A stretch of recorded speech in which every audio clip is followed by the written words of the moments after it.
இப்போ நம்ம பார்க்க வேண்டியது 2025ஆம் ஆண்டிற்கான குரூப் 4க்கான புதிய பாடத்திட்டத்தின் அடிப்படையில் யூனிட் 2ல் சொல் அகராதியில் ஒரு முக்கியமான தலைப்பு மருவுச்சொல். இந்த மருவுச்சொல் அப்படின்றது என்ன? மொதல் பாயிண்ட்டு, அது எங்கேருந்து எடுத்திருக்காங்க, இந்த இலக்கண வார்த்தை எங்கேருந்து பெறப்பட்டது, இதெல்லாமே நீங்கள் தெரிஞ்சுக்கணும். இதை வச்சு கூட ஸ்டேட்மெண்ட் வரலாம். இதுக்கடுத்து இன்னொரு முக்கியமான ஒரு விஷயம், இந்த 2025ஆம் ஆண்டிற்கான குரூப் 4ல் 10,000 வேக்கண்ட் வரும். கண்டிப்பாக வீட்டில் இருந்தே நீங்கள் நம்மளோட சேனல் வீடியோ ஃபாலோ பண்ணிங்க அப்படின்னாலே கண்டிப்பாக அடுத்த குரூப் 4ல் நீங்கள் கண்டிப்பாக தேர்ச்சி அடையலாம். 2025 அரசு ஊழியராக மாற கண்டிப்பாக வாய்ப்பு இருக்குது. இப்போ நம்ம கேள்விக்கு போயிடும். வழக்கு அப்படின்றது என்னென்னா, தமிழ் இலக்கணத்தில் நம் முன்னோர்கள் ஒரு பொருளை சொல்கிற விதம்தான். ஒரு பொருளை இயல்பாக சொல்கிறது தான் நம்ம வழக்கும்பாங்க. அதாவது இந்த வழக்குன்றத மரபு அல்லது பழக்கம்னு கூட சொல்லலாம். ஒரு பொருளை இப்போ மரம், மண் அப்படின்லாம் சொல்கிறோம்ல, மனிதன் அப்படின்னு கூட ஒரு வார்த்தை இருக்குது. அப்போ அந்த மனிதனை பிரிக்கணும். மண் அப்படின்னாலே நினைப்பவன் அப்படின்னு அர்த்தம்.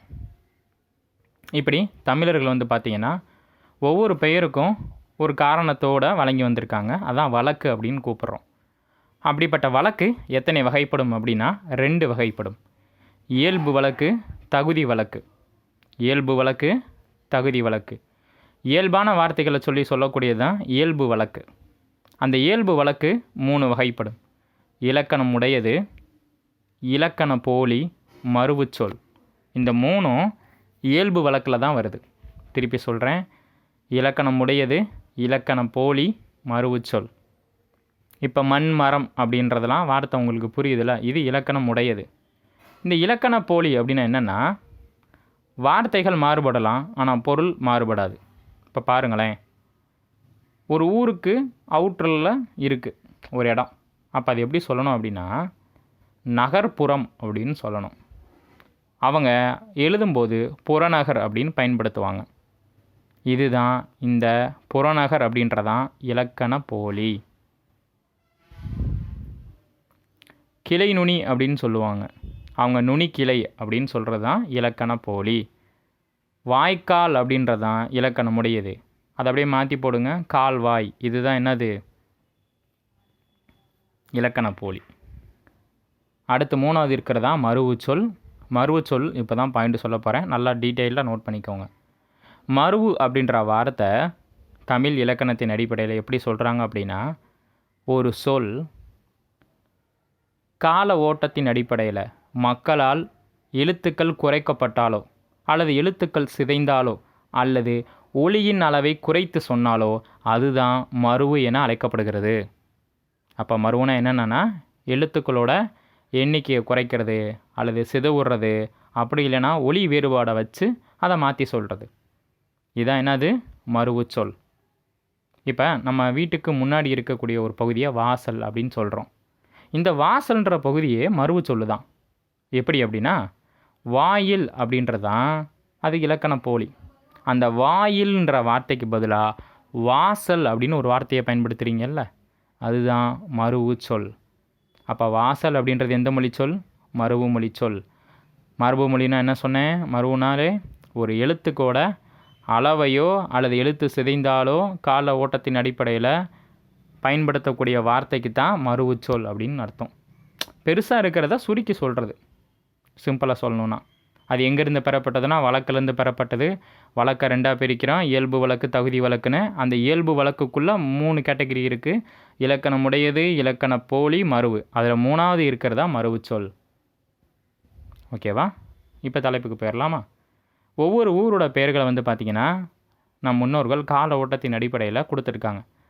நாம் அன்றாட வாழ்க்கையில் அதை பயன்படுத்தும் போது அந்த அளவோட எழுத்தோட அளவை சுருக்கியோ ஒலியின் அளவை சுருக்கியோ சொல்கிறது தான்.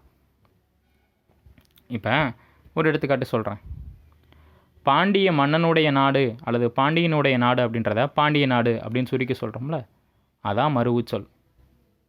இப்போ எடுத்துக்காட்டுக்கு ஒரு சில ஊர்கள் பேர் சொல்கிறேன், நல்லா கவனித்து கேட்டுக்கோங்க. பாண்டிச்சேரி அல்லது புதுச்சேரி. வார்த்தையை பாருங்கள், பாண்டிச்சேரி அல்லது புதுச்சேரி. இதை எப்படி மறுவில் வரும் அப்படின்னா புதுவை. எப்படி வரும்? புதுவை.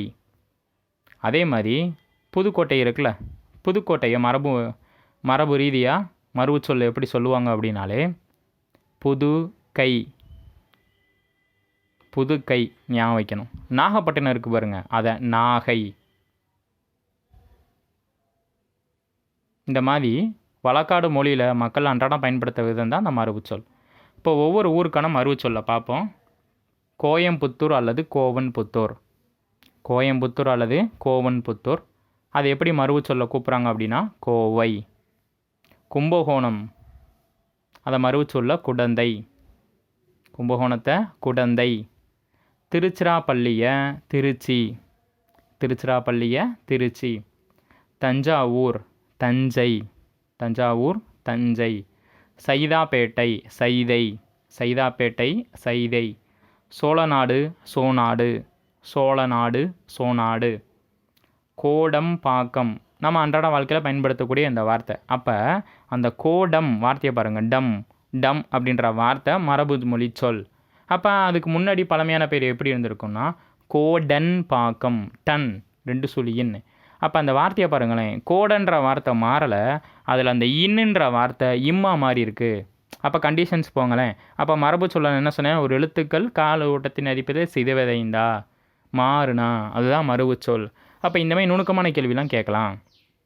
அப்போ கோடன் பாக்கம் அப்படின்றது கோடம் பாக்கம்னு மாறி இருக்கு. இன்னு 2 சுழி இன்னு இங்கே இம்மா மாறி இருக்கு.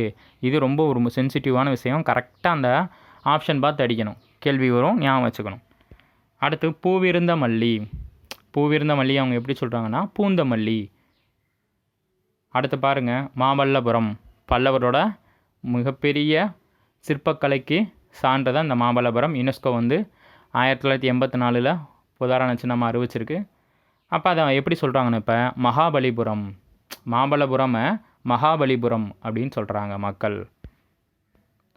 மணப்பாறை, இது எப்படி சொல்கிறான்னா மணவை. மணப்பாறையை எப்படி சொல்லலாம்? மணவை. ரொம்ப ஒரு முக்கியமான கேள்வி. மணப்பாறை மணவை. கொடைக்கானல் கோடை. இந்த கேள்வியை நான் ஏன் வச்சேன் அப்படின்னா, தமிழ்நாட்டோட சிறப்புகளில் மலைகளின் இளவரசி என அழைக்கப்படுவது கொடைக்கானல் தான்.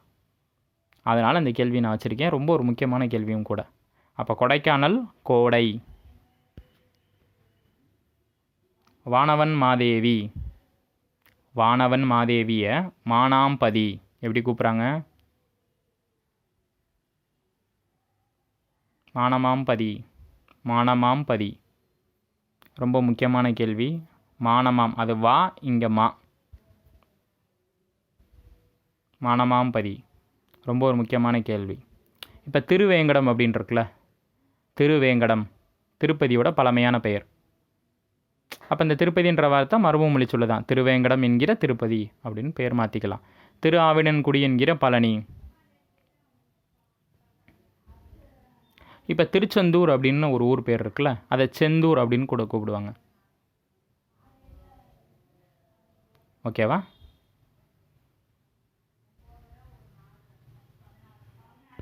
இப்போ செங்கல்பட்டு அப்படின்றதுன்னா செங்கைன்னு கூட சொல்லுவாங்க. அடுத்து ராமநாதபுரம் முகவை. ராமநாதபுரம் முகவை. பைம்பொலி பம்புலி. பைம்பொலில் பம்புலி.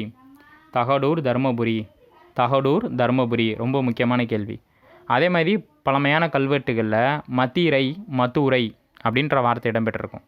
மத்திரை அதை இப்போ இருக்க மதுரையோட ஒப்பிடலாம். அது மரபு மொழி சொல். அப்போ மதுரை அப்படின்றது எந்த மொழி சொல்? மரபு சொல். மத்திரைன்றா வரும். மாத்தீரை மத்திரை அப்படின்ற வார்த்தை இடம்பெற்றிருக்கு. அதை வழக்காடு மொழியில் மாற்றி மக்கள் மதுரை அப்படின்னு கூப்பிட்டாங்க. அடுத்து ரொம்ப முக்கியமான ஒரு சில ஊர்கள் இருக்குது. திருநெல்வேலி. நெல்லுக்கு வேலி போட்டு பாதுகாத்தார் நெல்லையப்பர், அதனால் திருநெல்வேலி. அதை எப்படி சொல்லுவாங்க மரபு மொழி சொல்லில்? நெல்லை. அது எப்படி சொல்லுவாங்க? நெல்லை. ரொம்ப ஒரு முக்கியமான கேள்வி இதெல்லாம். திருநெல்வேலியை நெல்லை அப்படிம்பாங்க. தமிழ்நாட்டில் நெல்லிக்காய் உற்பத்தியில் முதலிடம் வைக்கும் மாவட்டம் எது? நெல்லை மாவட்டம்தான். 7ஆம் வகுப்பில் இருக்குது. நுண்துளி தொங்கும் குற்றாலம், திருநெல்வேலி சீமை பற்றி பாடங்கள்லாம் இருக்குது. ரொம்ப ஒரு முக்கியமான கேள்வி அதுவும். இப்போ அதே பாடத்தில் வந்து அந்த கேள்வியை நான் இங்கே கொஞ்சம் சொல்லாமல் விட்டுட்டேன். முக்குடல் அப்படின்னு ஒரு ஊர் இருக்கும். அதை சீவலபேரின்னு மக்கள் மரபு மொழி சொல்லுவாங்க. சீவலபேரின்றது ஒரு ஊரோட பேர், அதோட பழமையான பேர் முக்குடல். அது மாதிரி தான் இங்கேயே தகடூர், தர்மபுரி. வார்த்தையை பாருங்கள், தகடூர், தர்மபுரி. அடுத்து ரொம்ப முக்கியமானது நாகைப்பட்டினம், நாகை. நாகைப்பட்டினம், நாகை. திருமறைக்காடு, வேதாரண்யம். திருமறைக்காடு, வேதாரண்யம். திருக்குருகூர். இந்த திருக்குருகூர் ரொம்ப முக்கியமான ஒரு ஊர். ஏன் அப்படின்னா இந்த திருக்குருகூர் தான் நம்மாழ்வார் பிறந்த ஊர். இந்த நம்மாழ்வார் 12 ஆழ்வார்களில் ரொம்ப முக்கியமான ஒரு நபர். இவர் திருவாய்மொழி அப்படின்னு ஒரு நூலை எழுதியிருப்பார். அதில் 1296 பாசுரங்கள் உள்ளன. அப்போ திருக்குருகூர், அப்போ நம்மாழ்வார், அதில் ஒரு ஆழ்வார் வருதா, அப்போ ஆழ்வார் திருநகரி. மருவமொழி சொல் என்னது? ஆழ்வார் திருநகரி. ஞாபகம் வச்சுக்கணும். திருக்குருகூர்னார என்ன ஞாபகம் வரணும்? ஆழ்வார் திருநகரி. காவேரி பூம்பட்டினத்தை எப்படி சொல்லுவாங்க? பூம்புகார் அல்லது புகார் அப்படிம்பாங்க. காவேரி பூம்பட்டினம். காவேரி யார்? தன் எல்லையை வங்க கடலோடு இணைக்கும் இடம்தான் அந்த காவேரி பூம்பட்டினம். அழகான தமிழ் வார்த்தை. பட்டினம்ன்றது எதை குறிக்குதுன்னா கடற்கரை ஓரம் இருக்கக்கூடிய மிகப்பெரிய ஊர்களை பட்டினம் அப்படின்னு சொல்லுவாங்க. அப்போ காவேரி பூம்பட்டினத்தை இப்போ எப்படி சொல்கிறோம்? பூம்புகார் அல்லது புகார் அப்படின்னு சொல்கிறோம். அடுத்து ஆத்தூர், சேலம் மாவட்டத்தில் இருக்கக்கூடிய ஒரு முக்கியமான ஊர். அதுக்கு பழமையான பேர் ஆற்றூர். அப்போ ஆற்றூர் அப்படின்றது இப்போ எப்படி அழைக்கப்படுது? ஆத்தூர். அங்கே இங்கே இத்தாமருது. அந்த வார்த்தையை மட்டும் பாருங்கள், கண்டிஷன்ஸ் அதுதான் அப்ளை. ஒன்றே ஒன்று தான், எழுத்து சீர்திருத்தம் இருக்கும், ஒலி வேறுபாடு இருக்கும். இதை மட்டும் ஞாபகம் வச்சுக்கோங்க. ஆத்தூர், சேலம் மாவட்டம் ஞாபகம் வச்சுக்கணும். அதேமாரி திருநெல்வேலி, நெல்லை, தஞ்சாவூர், தஞ்சை, நாகப்பட்டினம், நாகை, பாண்டிச்சேரி அல்லது புதுச்சேரி, புதுவை, புதுக்கோட்டை, புதுக்கை, திருச்சிராப்பள்ளி, திருச்சி, மதுரை, மதுரை. ரொம்ப ஒரு முக்கியமான ஒன்று சைதாப்பேட்டை, சைதை. ரொம்ப ஒரு முக்கியமான ஊர். இதெல்லாம் ஞாபகம் வச்சுக்கணும். மீண்டும் அடுத்த வீடியோவில் சந்திப்போம்.